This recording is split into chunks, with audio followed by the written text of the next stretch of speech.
I still vividly remember the first moment I met Nathan. It was a crisp autumn afternoon with golden leaves gently falling outside the office window. I was struggling with a challenging report when he appeared, his warm smile and kind eyes lighting up the room. "Let me give you a hand," he said, and from that moment on, my life began a new chapter, filled with both sweetness and challenges. But perhaps I could never have guessed that behind that gentle smile lay a story full of complexities I was yet to face. My name is Lauren, I'm 29 years old, and I've been working at a media company in New York for almost 4 years.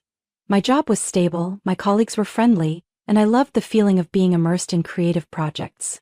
Nathan, 3 years older than me, was one of the department managers, respected by everyone for his talent and dedication.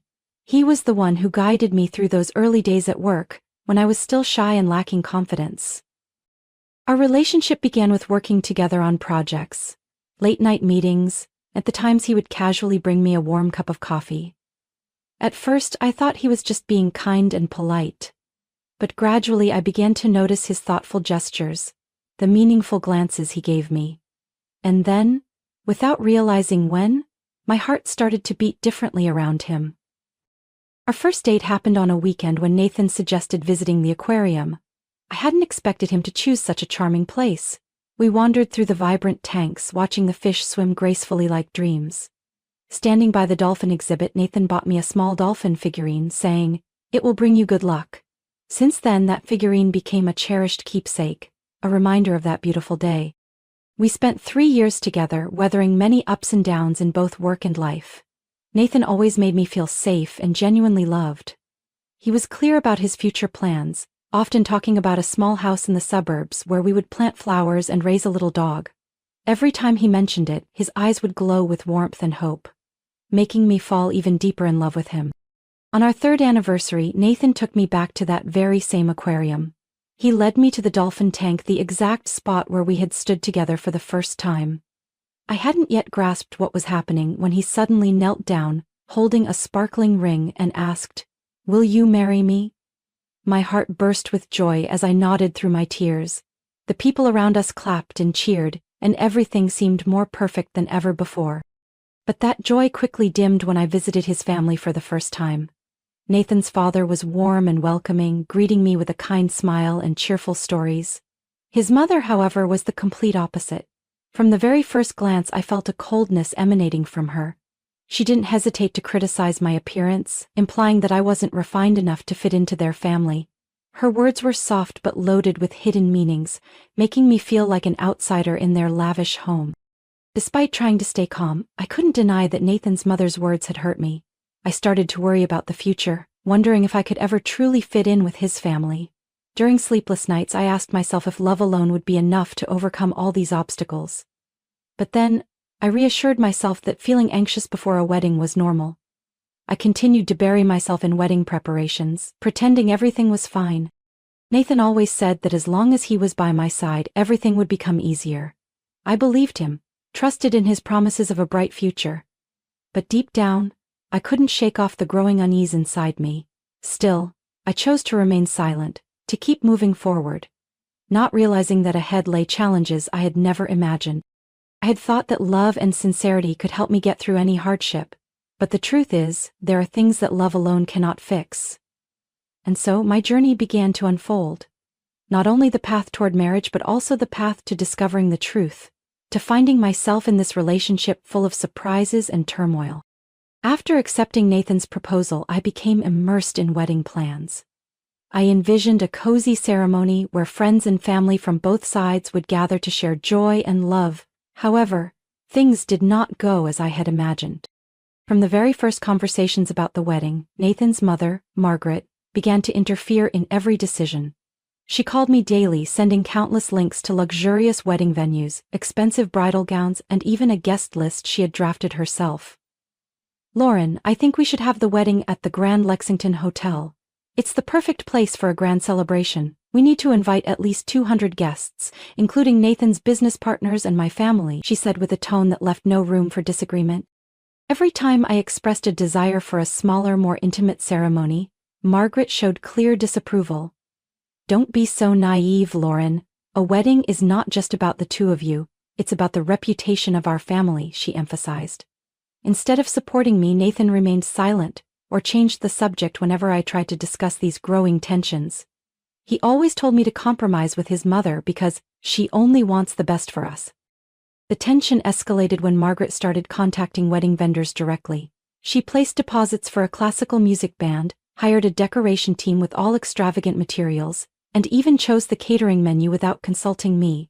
By the time I found out, everything was nearly finalized. I tried to talk to Nathan, but he just shrugged and told me not to make a big deal out of it. One evening, while I was rebalancing our budget, I realized that the expenses had far exceeded our financial capacity. Nathan's family had initially promised to help with the costs, but recently Margaret hinted that young couples need to learn independence. I understood then that all the extra expenses from her lavish choices would ultimately fall on me. But that was nothing compared to what happened next. One day, while Nathan and I were getting ready to register our marriage, Margaret called and asked to meet me privately. She didn't beat around the bush, bluntly stating that she expected me to quit my job after getting married. A good wife should stay at home, take care of the family, and support her husband's career. Nathan needs peace of mind to focus on his work, she said, her tone more like a command than a suggestion. I couldn't believe my ears, but I remained polite, replying that I loved my current job and had no intention of quitting. Margaret frowned, her displeasure evident in her cold gaze. The peak of everything came just a few weeks before the wedding. I discovered that Nathan had canceled the lease on the new apartment we had chosen. Instead, he announced that we would be living with his mother after the wedding. "It'll save us money. Mom is also thrilled to have more company," he said, as if it were just a minor change. I was stunned. All my belongings, including the wedding gifts I had prepared, had been moved to Margaret's house without my consent.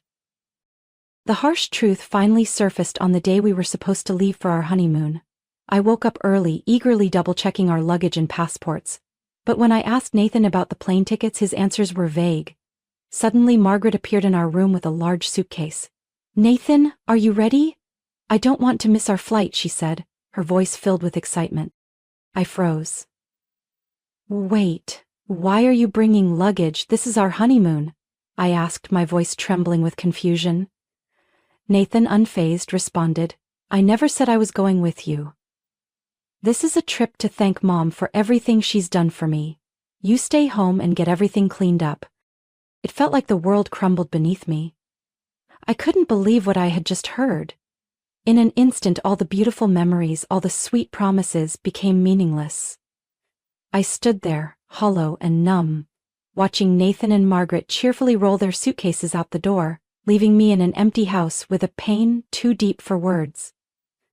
After they left, I started packing my things, planning to return to my parents' house. While cleaning the living room, I stumbled upon a thick stack of documents under the sofa. Curious, I opened it, only to be shocked by what I read. It was clear evidence showing that Nathan had been embezzling money from his company, and Margaret had been part of the scheme.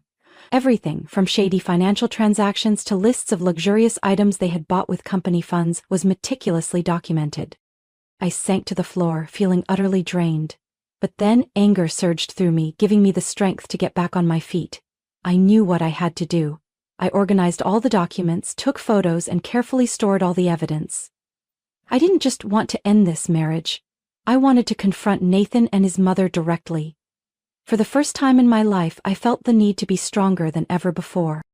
The next morning, I went straight to the company, met with the HR director, and laid out the entire story. Seeing the shock in their eyes, I knew I had done the right thing.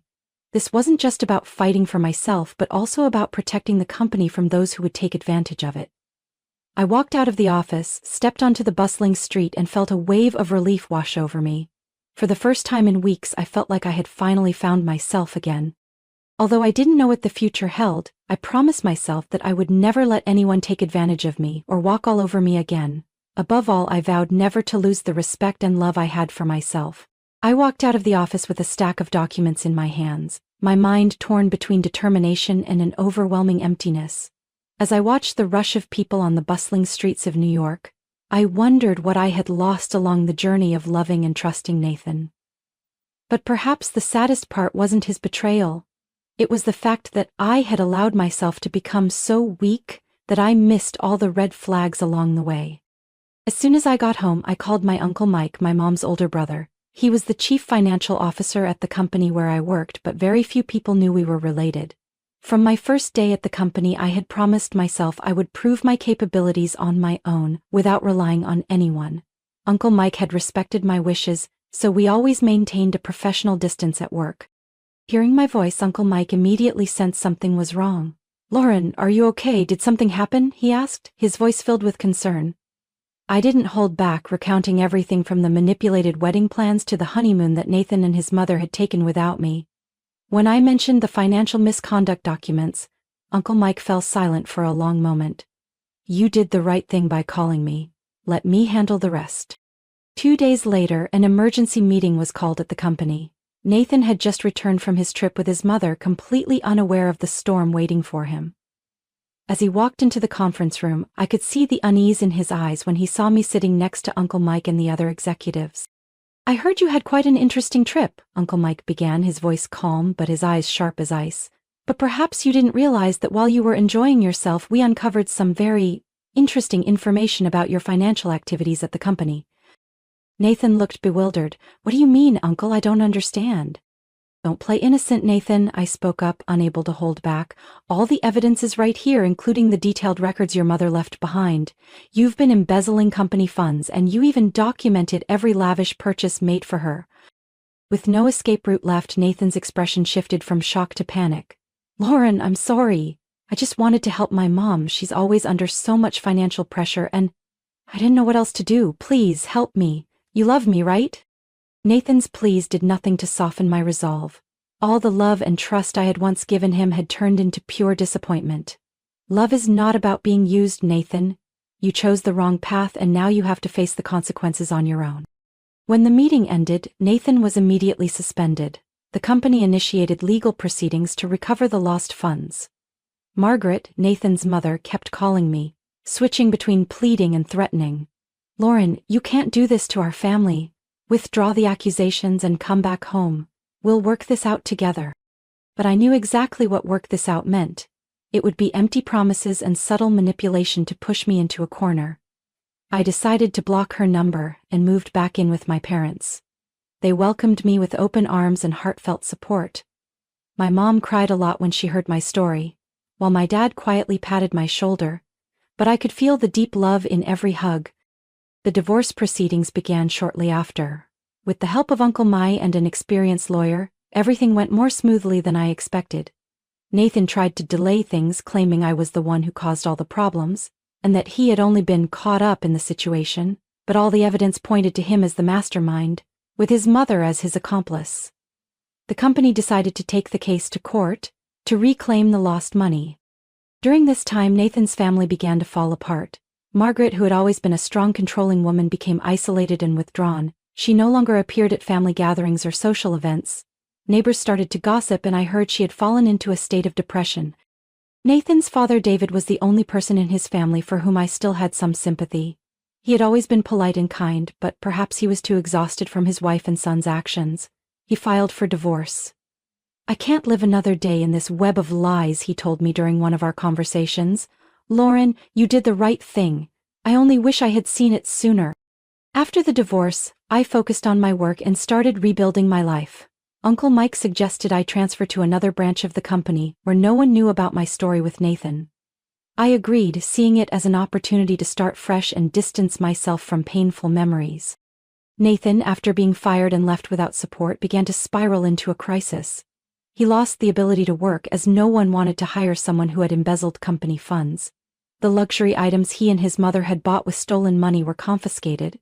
They had to sell their house to pay off debts, and eventually Nathan had to rely on support from social organizations. Though the story ended with a lot of hurt, I did not regret what I had done. I had stood up for myself, protected my dignity, and regained my self-respect. Above all, I learned that sometimes loving yourself is the greatest act of courage. My life turned a new page when I received the transfer notice to the company's San Francisco office. The coastal scenery, sloping streets, and vibrant city life made me feel reborn. The new job not only helped me escape sad memories but also opened up new opportunities for personal growth. My colleagues at the new branch were welcoming. They accepted me without prying into my past, focusing only on what I could contribute to the company. Every morning I started my day with a run along the San Francisco Bay, feeling the fresh breeze and gazing at the Golden Gate Bridge in the distance. For the first time in months I felt a genuine sense of peace in my soul. I no longer had to face scrutinizing looks or deal with rumors. Here I was free to start over and build a completely new life. I began planning a trip to Italy, a place I had once dreamed of visiting on my honeymoon. But this time, it wasn't a trip for two. It was a journey of freedom, where I could explore ancient cities on my own, enjoy delicious cuisine, and create new memories for myself. I meticulously researched and made a list of destinations, from the grandeur of Rome to the romantic charm of Venice and the artistic richness of Florence. The plane tickets were booked and the hotels were ready to welcome me. Every time I looked at my detailed itinerary, a wave of excitement washed over me. This wasn't just a vacation, it was a symbol of liberation and reclaiming myself.